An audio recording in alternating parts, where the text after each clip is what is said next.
5 মাসের অন্তঃসত্ত্বা সাদিয়া খাতুন, এর মধ্যেই প্রসব বেদনা। ভর্তি হন হাসপাতালে, জন্ম দিলেন একসঙ্গে পাঁচটি শিশু। মঙ্গলবার সকাল 10:30টায় কুষ্টিয়া 250 শয্যা জেনারেল হাসপাতালে এই 5 সন্তানের জন্ম দিয়েছেন সাদিয়া খাতুন। সাদিয়ার স্বামী সোহেল রানা জানান, 2016 সালে সাদিয়ার সঙ্গে বিয়ে হয় তার। এবারই প্রথম গর্ভধারণ করেছেন সাদিয়া।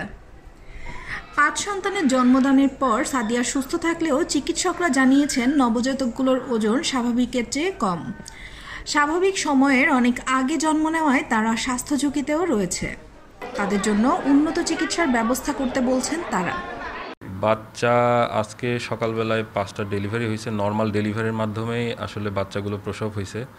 তো বাচ্চা এটা মায়ের হলো প্রিম্যাচিউর ডেলিভারি আর কি, সময়ের আগেই ডেলিভারি হয়ে গেছে, যার কারণে বাচ্চাদের ওজন অনেক কম। 5জন বাচ্চার মধ্যে সর্বোচ্চ একজনের 650 গ্রাম ওজন এবং সর্বনিম্ন আপনার 430 গ্রাম ওজন। তো যেহেতু এত কম ওজনের বাচ্চা বা সারভাইভ করানো কঠিন, আমরা চেষ্টা চালাই যাচ্ছি। আর হলো যে বাচ্চাদেরকে উন্নত চিকিৎসার জন্য রেফারের কথা বলা হয়েছে, মানে উন্নত জায়গায় নিয়ে যাওয়ার জন্য। এখন বাকিটা দেখা যাক। বাচ্চার মায়ের কন্ডিশন আপাতত ভালো।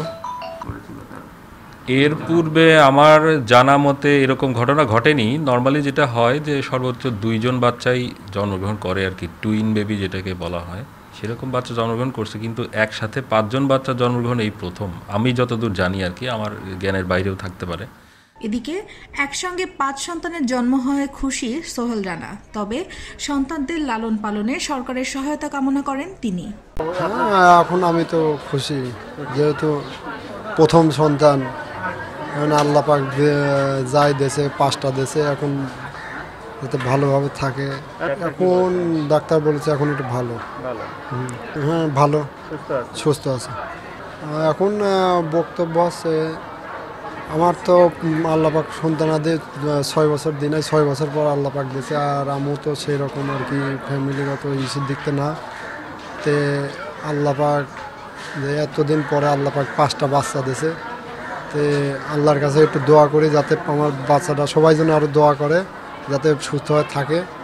আর প্রধানমন্ত্রীর কাছে একটু আবেদন করি যাতে আমার বাচ্চার জন্য, আমি প্রধানমন্ত্রীর কাছে আমার বাচ্চার সুচিকিৎসা এখন সহায়তার জন্য আবেদন করতে, সেভাবে সহযোগিতা করতে হবে।